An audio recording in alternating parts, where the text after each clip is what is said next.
Bueno, don Alejandro Pacheco, diputado de la Unidad Social Cristiana. Don Alejandro, este año se han visto muchas cosas, pero en el caso suyo ha sido muy destacado el tema de su apoyo al FES. Hablemos de eso porque lo ha marcado, digamos, en este 2024, me parece a mí. Así es, bueno, fue una decisión que el gobierno no pudo tomar. Lamentablemente el Poder Ejecutivo no tuvo la voluntad ni la capacidad, entonces le tiró la pelota a la Asamblea Legislativa. Aquí en la Asamblea Legislativa prácticamente nos toca a la Comisión de Asuntos Hacendarios poder tener que resolver el problema que no pudo resolver el Ejecutivo. Y bueno, empezamos a hacer análisis, empezamos a estudiar. La fracción del Partido de Unidad se reúne con los rectores. El mismo día nos reunimos con el ministro de Hacienda. Entonces tomamos una posición de aprobar un 1.5% del FES, que consideramos que era un monto razonable, viendo que los rectores estaban pidiendo un 4% y el gobierno de la República estaba ofreciendo un 1%. Entonces consideramos en ese momento que la mejor, digamos, el monto que debíamos aprobar era el monto, era 1.5%. Los dos diputados de la fracción de unidad que estamos en la Comisión de Asuntos Hacendarios estábamos apoyando la moción que presentó la fracción, que era por un 1.5%, tomando los recursos de una partida que estaba en el Ministerio de Educación. Lamentablemente, dentro de las 80 y algo de mociones que se conocieron antes de llegar a la del 1.5%, se quedó sin contenido presupuestario. Entonces ya no había posibilidad de aprobar una moción que le diera el contenido para el FES del 1.5%. En ese momento nos quedan dos opciones. Una era aprobar una moción que había, bueno, tres opciones quedaban.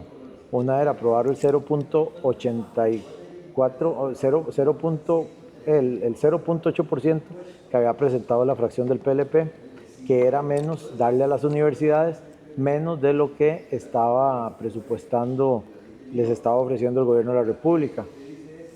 La otra opción que teníamos, que era la segunda y la que estuvimos valorando, era un 1.84%. Ese 1.84% se constituía aprobando la moción que había presentado el PLP y después aprobar la moción del 1% que había presentado el Partido de Nueva República. Lamentablemente, en el transcurso, cuando llegamos a la del 1%, Nueva República retira la moción. Entonces, a la hora de retirar la moción, nos quedamos, solamente quedaba a partir de ese momento la moción de liberación nacional que estaba dentro de las últimas mociones y era de un 2%. Entonces, teníamos que poner en la balanza cuál era qué era lo mejor para las universidades públicas. Y bueno, consideramos que al estar en un 4%, pidiendo los rectores, el gobierno dando un 1%, era una decisión, digamos, un término medio entre las dos posiciones, que era un 2%. Nunca pensamos en darles menos de lo que el gobierno de la República les había ofrecido, menos de un 1%.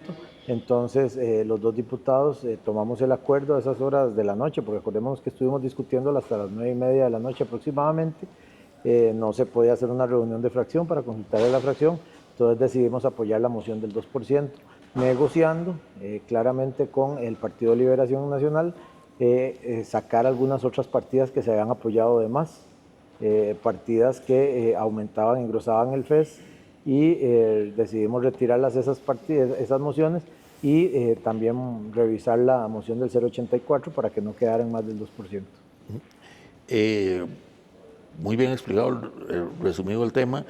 Ya en lo político, el presidente lo enfocó en la mira de la crítica.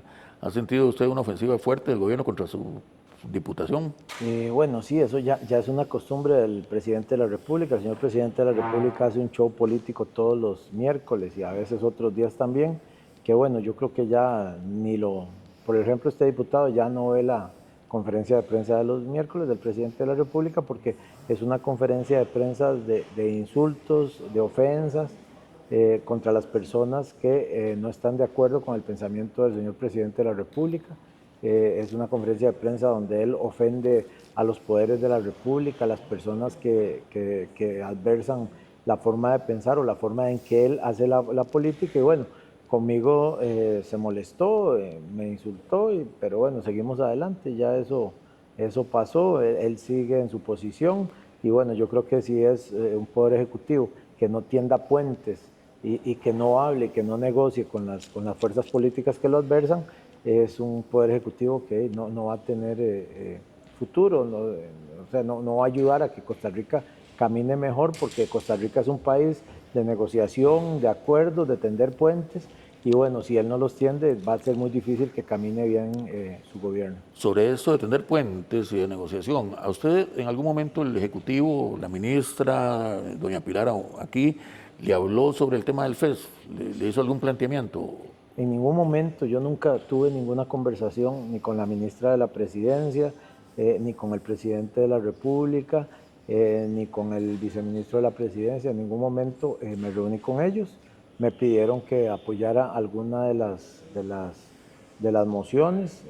Doña Pilar en algún momento me mandó un mensaje y me preguntó que si íbamos a apoyar una moción del 084. Yo dije que sí la íbamos a apoyar en ese momento. Porque claramente nosotros queríamos apoyar la del 0,84 más la del 1% para llegar al 1,84, porque ya no teníamos la posibilidad del 1,5, porque ya se había quedado, como les dije anteriormente, sin contenido presupuestario la moción. Eso fue el único mensaje que recibí sobre ese tema. Y después de eso votamos y ya el presidente tuvo la reacción que tuvo el día miércoles. En otro tema, y el último para cerrar, el próximo año es un año electoral, viene una convención a lo interno de la Unidad Social Cristiana. ¿Cómo siente usted a su partido en este momento de cara a las próximas elecciones?